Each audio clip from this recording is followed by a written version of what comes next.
बिस्मिल्लाहिर्रहमानिर्रहीम। अस्सलाम वालेकुम नाज़रीन, आप यूट्यूब चैनल देख रहे हैं। मैं इमरान खान हूँ। इंटरनेशनल ख़बरें और ये बहुत सारी ख़बरें हैं, मैं आपके साथ शेयर कर देता हूँ।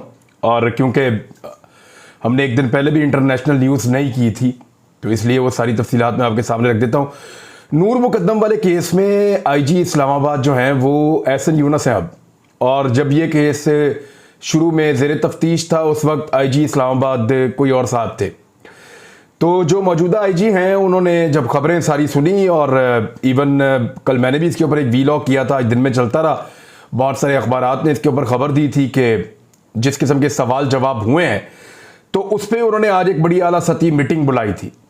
और उस मीटिंग के अंदर उन्होंने सीनियर अफसरान तमाम बुलाए थे, जितने भी तफ्तीश के अंदर शामिल लोग हैं वो बुलाए, और तमाम चीज़ों को सामने रखकर उन्होंने यकीन दिलाया कि मीडिया को, जो उन्होंने प्रेस रिलीज जारी की है, उन्होंने कहा कि ये सवालात का एक ऐसा सेशन था अदालत के अंदर जराह का, जिसमें हाँ या ना में जवाब देना था।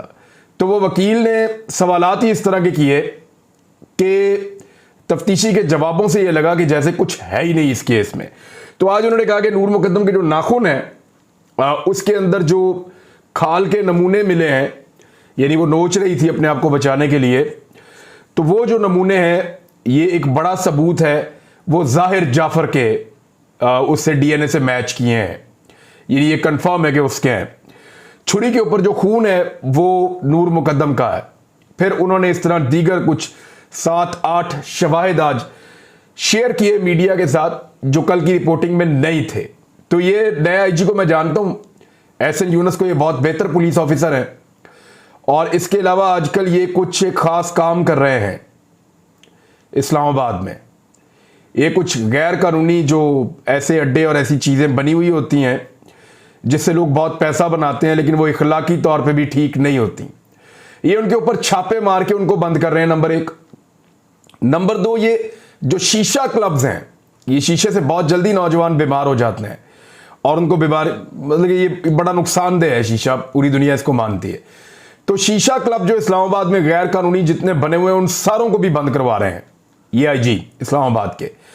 अब हमारे कुछ सहाफ़ियों के शीशा क्लब भी हैं। ये भी मैं आपको बड़ी इंटरेस्टिंग बात बताऊं। ये मुझे पिछले दिनों मेरे एक सहाफ़ी दोस्त ने बताया कि इस्लामाबाद में आने वाले दिनों में जो क्राइम रिपोर्टर्स हैं वो पुलिस के बहुत खिलाफ हो जाएंगे, और बहुत सारी रिपोर्टिंग नए IG के खिलाफ इसलिए करेंगे बहुत सारे सहाफ़ी, क्योंकि सहाफ़ियों के शीशा क्लब्स हैं इस्लामाबाद में, और वो नहीं चाहते कि उनके गैर कानूनी धंधे इस्लामाबाद पुलिस बंद करवाए। बहरहाल ये चलता रहेगा। इसकी जो खबरें हैं मैं आपके साथ शेयर करूंगा।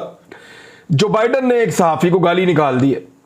सहाफ़ियों की लगता है पूरी दुनिया के अंदर ही कमख्ती आई हुई है, लेकिन ये जो बाइडन ने गाली निकाली है, और गंदी गाली निकाली है। सहाफ़ी ने उससे सवाल किया, और उसके जवाब में जो बाइडन का पारा हाई हो गया और उन्होंने गाली निकाल दी है। क्या कहा, मैं आपको वो खबर सुना देता हूं।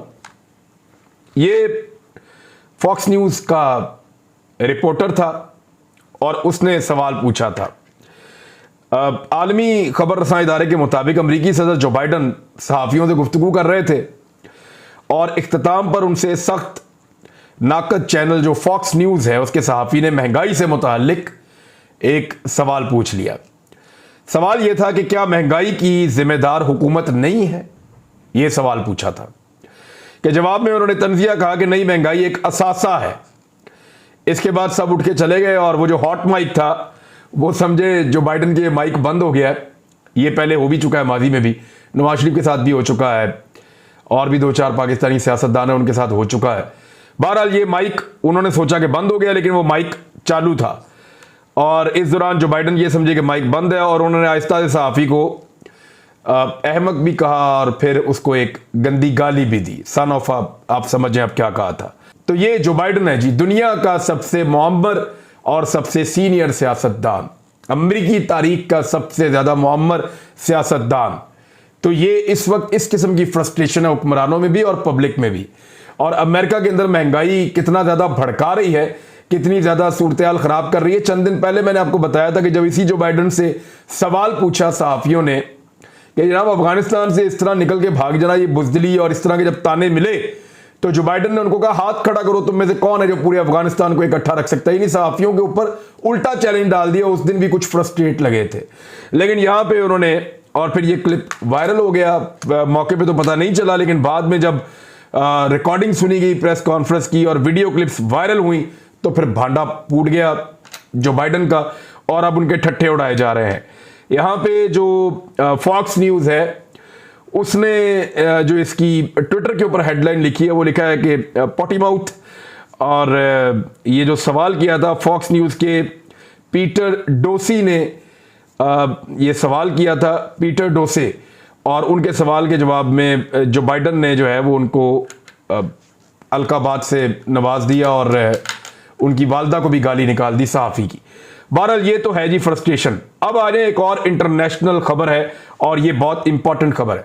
पाकिस्तान इससे पहले जितनी भी आबदोज़ें इस्तेमाल करता था, आबदोज़ या सबमरीन जिसको आप पानी के नीचे ले जाते हैं और बहुत गहराई में ले जाके दुश्मन के इलाके में ट्रैवल कर सकते हैं, पाकिस्तान ने 65 की जंग में काफ़ी दिनों तक अपनी एक आबदोज़ गाजी को भारत के बिल्कुल पानियों के बीच में रखा था और वो वहाँ अपनी ड्यूटी करती रही थी।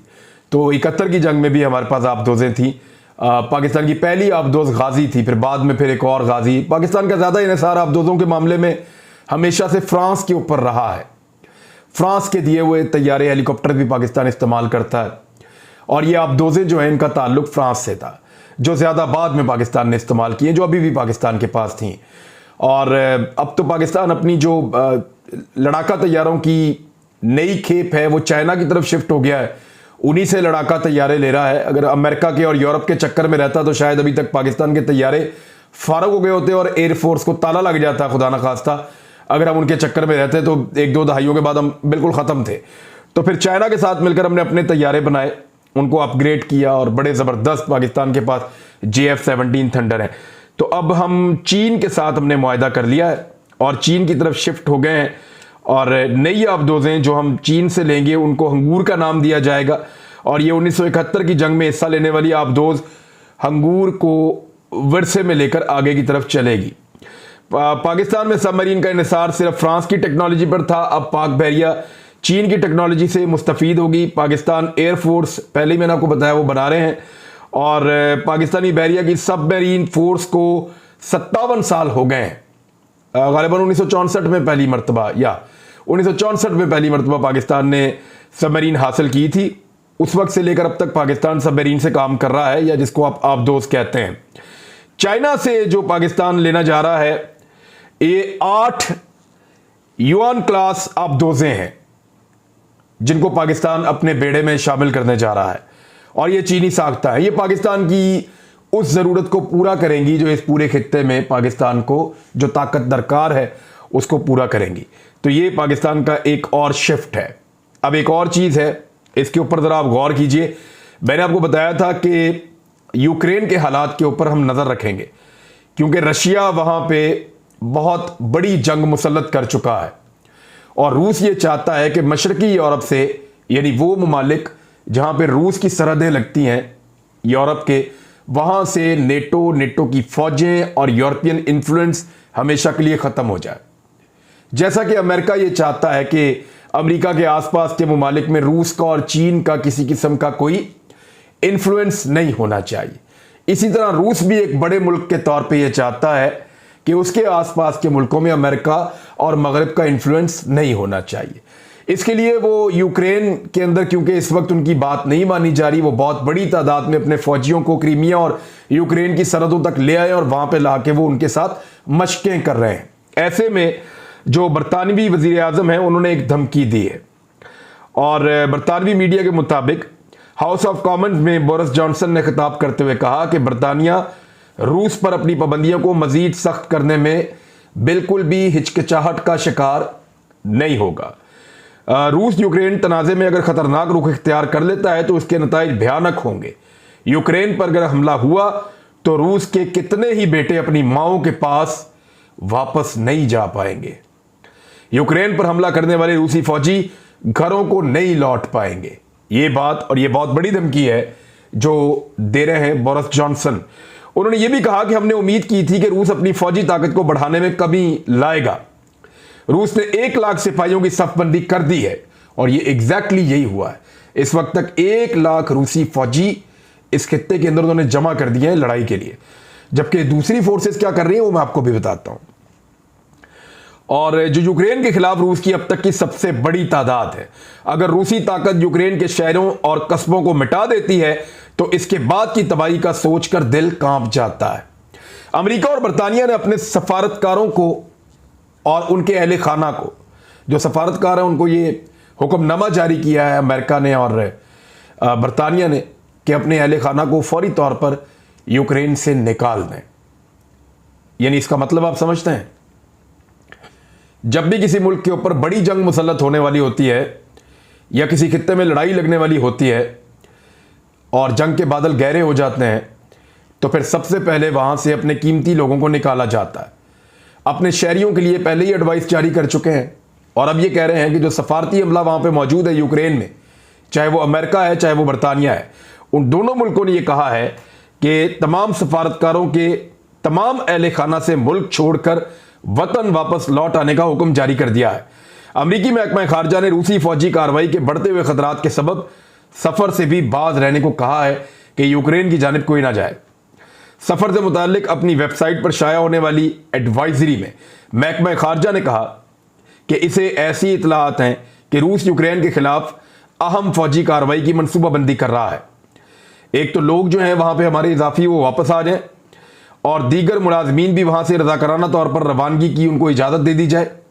और इसके अलावा उन्होंने कहा कि सिक्योरिटी की सूरत हाल खास तौर पर यूक्रेन की सरहदों के पास रूस के जेरे कब्जा क्रीमिया और रूस के जेरे कंट्रोल मशरकी यूक्रेन में गैर यकीनी है और बहुत जल्द हालात बिगड़ सकते हैं।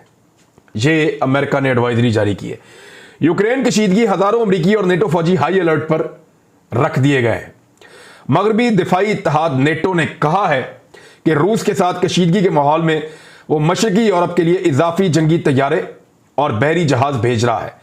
एक बयान में नेटो का कहना था कि डेनमार्क बहरा बाल्टिक में अपने एक बहरी बेड़ा रवाना कर रहा है और इसके साथ ही 4 F-16 जंगी तैयारे लिथुआनिया पहुंचा रहा है, भेज रहा है। पेंटागन का कहना है कि यूक्रेन में बढ़ती हुई कशीदगी के माहौल में इसने भी अपने तकरीबन 8,500 फौजियों को मुख्तसर नोटिस पर तैनात करने के लिए हाई अलर्ट पर रखा हुआ है। नेटो के सेक्रेटरी जनरल जेनिस स्टोल्टनबर्ग ने कहा है कि अमरीकी सदर जो बाइडन और यूरोपीय रहनुमा मॉस्को को मुतनब्बा करने के लिए मगरबी फौजी इत्तेहाद के साथ इस बात पर मुत्तहिद हैं कि अगर रूस ने यूक्रेन पर हमला किया तो इसका बहुत सख्त जवाब दिया जाएगा। और दूसरी जानिब जो रूसी सदर व्लादिमीर पुतिन है उन्होंने भी खबरदार कर दिया है। उन्होंने कहा कि ट्रांस अटलांटिक फौजी इत्तेहाद की जानिब से खित्ते में कोई भी फौजी सरगर्मी सुर्ख लकीर को अबूर करने की मानंद होगी। अब इनका भी एक इत्तेहाद है। मैंने आपको पहले भी बताया था कि रूस ने जिन मुल्कों से, जो मुल्क रूस के अंदर से बने थे और इस खित्ते के अंदर मौजूद हैं, उनके साथ मिलकर रूस ने भी अपना एक इत्तेहाद बनाया हुआ है और मुख्तलिफ मुल्क उसका हिस्सा है, लगभग 6 या 7 मुल्क हैं। तो उसने ये कहा कि अगर नेटो कोई सरगर्मी इस तरह की करता है, हमारी सुर्ख लकीर को अबूर करता है, तो फिर हम उसका जवाब देंगे और उसकी सख्त कीमत अदा करनी पड़ेगी। ताज़ा इकदाम यूक्रेन और रूस के बहरान में कशीदगी को मजीद हवा देंगे जो किए जा रहे हैं इस खित्ते में, क्योंकि बरतानिया ने भी हथियार भेजे हैं, अमेरिका ने भी हथियार भेजे हैं, नेटो ने अपने फौजी तैयार कर दिए हैं।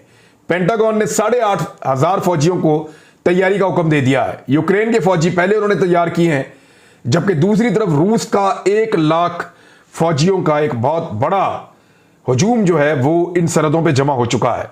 मॉस्को वैसे तो इस बात से इनकार करता है कि वो पहल नहीं करेंगे हमला करने की, लेकिन जितनी बड़ी फौजी ताकत जमा हो रही है ये लड़ाई के बगैर वापस आती दिखाई नहीं दे रही, क्योंकि रूस हर हाल में चाहेगा कि इस खित्ते में मगरबी ममालिक का इन्फ्लुएंस खत्म हो जाए और कभी ना बने। और दूसरी तरफ मगरबी ममालिक ये चाहेंगे कि वो रूस को दबाने का ये मौका ज़ाया ना करें। अब हथियारों की दौड़ है, फौजियों की दौड़ है और लड़ाई का माहौल है। देखिए, नेटो को ये लड़ाई अपने इलाके से काफ़ी दूर आकर लड़नी पड़ेगी। इन्हिसार इस बात पर है कि यूक्रेन खुद कैसा लड़ता है, लेकिन यूक्रेन में बहुत सारे ऐसे ग्रुप्स हैं जो रूस के हमायती हैं। तो यहां अमेरिका के लिए और नेटो के लिए मुश्किलात ही मुश्किलात होंगी इस लड़ाई में। एक और चीज़ है कि यूरोपीय यूनियन का यूक्रेन के लिए तकरीबन 1.25 अरब यूरो का इमदादी पैकेज पहला तैयार भी हो गया है। यानी अभी वहां जंग भी नहीं लगी और इमदादी पैकेज तैयार हो गया है। गौर करें आप, जब अमेरिका ने और यूरोप ने कहीं पे जाके जंग करनी होती है तो उससे पहले बड़ी इमदाद भेजते हैं वहां पे, धड़ाधड़। टारगेट इनका रूस है, यूक्रेन के साथ इनको कोई हमदर्दी नहीं है। जैसा कि पहले भी इनका टारगेट रूस था, इनको अफगानियों से कोई हमदर्दी नहीं थी। फिर ये आ गए यहाँ पे और दोबारा यहाँ पे बैठे आके, तब भी इनका टारगेट जो है वो ये खित्ता था, तब भी इनको अफगानियों से कोई हमदर्दी नहीं थी। अब 1.25 अरब यूरो का पैकेज उस यूक्रेन के लिए जारी कर दिया है जहां अभी कोई बहरान नहीं है इतना बड़ा, और वो अफगानिस्तान जो इस वक्त बहरान से निपटने की कोशिश कर रहा है, जहां बहरान ही इन मुल्कों की वजह से है, वहां के लिए कोई पैकेज अनाउंस नहीं कर रहा है, बल्कि उनके जो पैसे हैं वो भी रिलीज नहीं कर रहे। तो ये इनका तरीका वारदात है और इसी तरीके से ये दुनिया को देखते, तोलते और नापते हैं। ताइवान और चाइना के बीच में भी मामला आगे बढ़ रहे हैं क्योंकि चाइना इस मौके से फायदा उठा रहा है। वो मैं आपको फिर बताऊंगा। अब तक के लिए इतने, अपना ख्याल रखिएगा, अपने इस चैनल का भी। अल्लाह हाफिज।